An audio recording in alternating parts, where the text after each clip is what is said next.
Hey guys.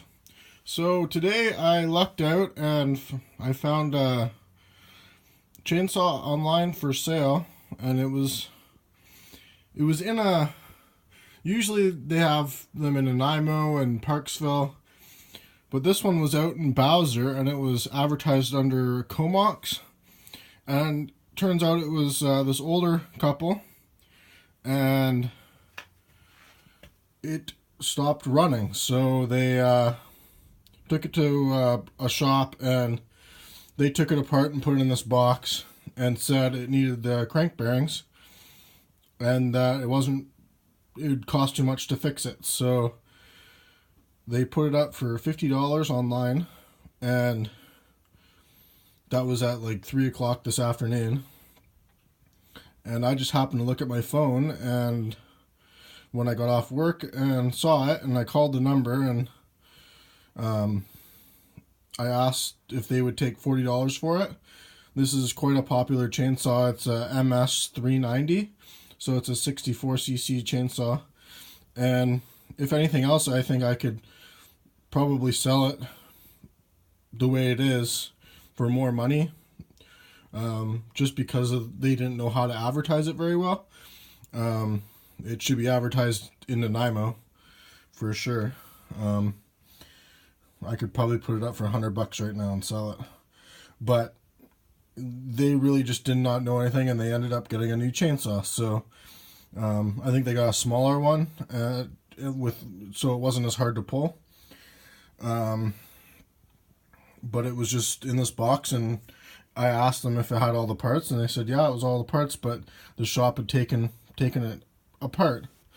And so, well, obviously they took it apart to check the play on either side, and I did check that, and there may be a little bit, but there's a chance that this thing might actually run if maybe it needs a carb clean. Like, it'll be interesting to find out, because some shops aren't very good, and they kind of screw the customers over. So we'll find out. And anyways, I'll get the parts out so you can see them more easily. The lighting isn't perfect, but this is what it came with. The side cover is off, but everything seems okay. And the clutch is off. And I'm just taking their word for it. I think that, it probably is junk, but you can get parts very easily, and a lot of time these bottom bearings, they don't want to change them. But this one is a clamshell, which makes it actually easier to change the bottom bearings on this. So you can get bearings from the States on eBay for $10 and $10 for shipping. So it's an easy fix. If this was a professional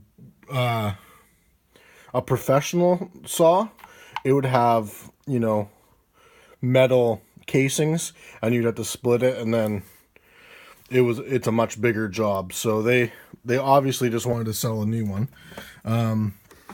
It came with the oiler and the washer. It is missing 2 screws, but because it 4 to hold it on, but it has the one that's the most important for that goes in there for the handle, and it has 1 more, so 2 will hold it on, no problem. The bar nuts, side cover with the handle on it, and a bar, so that's $30 right there. When I first saw this, I was like, oh no, because I looked in the back and I couldn't see the bearing, but it is in there, with the clips and the washer, and then the top cover, or the cover that goes on here. Now it does show some wear, but it came with an owner's manual, and they said it was, they bought it brand new. So I took the spark plug out, and not very good lighting. It's fine. It's pretty. It looks like it's been running rich. It's dark but dry. And before I took that out, it has a lot of compression. And I just watched some other videos, and when the bottom, with these cages, they actually have rubber or plastic bearings, cases that hold the bearings in. And if they're going bad, generally that's the first thing, you start getting plastic in the crankcase and you'll hear a noise. But the coil has some noise, but if you just do it by hand,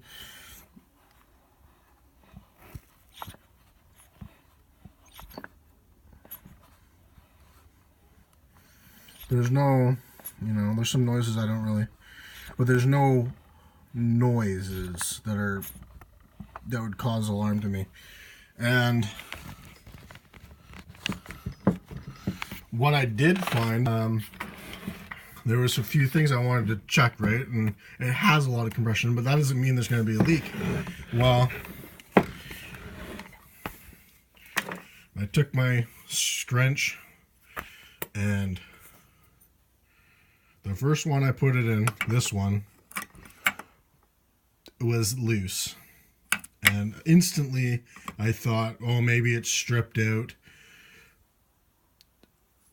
I thought the worst right away. And so I moved on. I didn't get the one under there yet, but all the other ones were tight. I mean, like, you can't move them, like, positive tight. Like, and I didn't even try loosening them. I just left them. And I took this one out right away. Just threaded it out. And there was nothing on those. They're like plastic screw kind of things, but that's what holds that cylinder and the clamshell in there. So I took it out, sprayed it with some brake clean, and I was worried that when I tighten this thing up, it's gonna just keep spinning around. And it's gotta get you in there.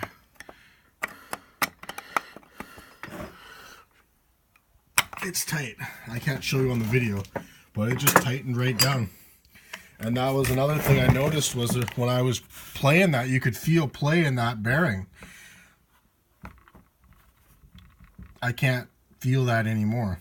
And I think I was looking at that engine, and when I was moving that, I could see that moving, like, compared to the plastic. And I'm like, there's rubber insulations between the handle and the motor, but the motor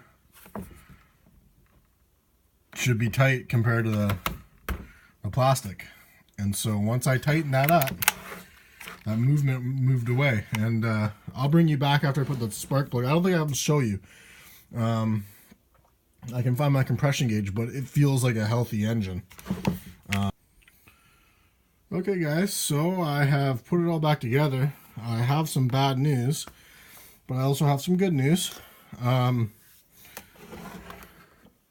The bearings are not bad in these. They're completely tight. But I decided to take the handle off and make sure that last one was tight. And it was sitting up there. The little oil tube actually goes over top of it, so it couldn't just fall out. But it was snapped off in there. So obviously it still has a air leak in there because of that. But it's probably only $2 for a bolt.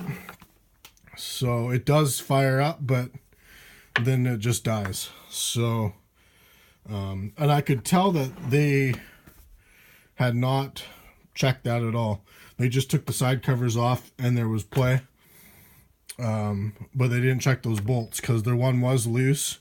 And then when I took this off, there was sawdust that was crammed in these holes. So they did not take the handle off. And to get to that fourth one, you have to take the handle off. So not what I was hoping for, but I'm gonna have to tear it down and see. Hopefully a little bit of that is sticking. I can just put vice grips on it and turn it out, and I'll probably take it apart and seal her back up. But it's got lots of compression, like a lot. So it should be just fine once we fix that air leak.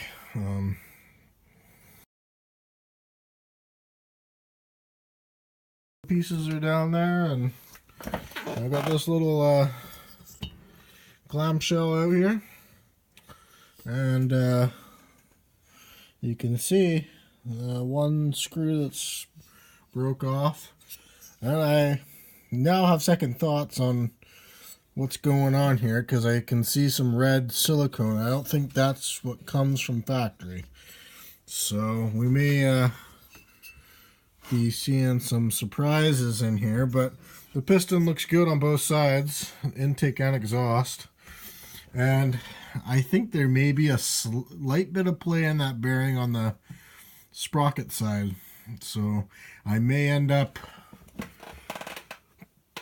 doing the bearings. They're pretty cheap. I might have to wait a while to get it. I think it was $10 plus $10 for shipping. But then I also need, I'm thinking these screws like that hold it are probably specialty, because it looks like they're, well, no, it should be just a thread, but it almost looks like a plastic screw, but it's going into metal, so I don't know. Oh, the lighting's so bad anyway. Anyways, I just wanted to let you guys know that I have it apart. It's not as bad as you think. Probably took me about 30 minutes. Just going slow and easy. Alright, talk to you later. Bye. Hey guys, I got it out here. Somebody's definitely been in here. There's some silicone. Doesn't look very good. But the cylinder itself, I'm sure, will be reusable. It had lots of compression. But this is the pull start side, and this is, it has a bad bearing on this side. So that's what the noise would sound like, a bad bearing. That one doesn't sound very good either, but it's too bad.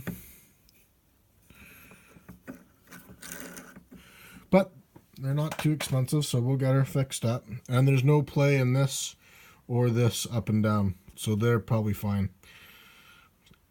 Thankfully.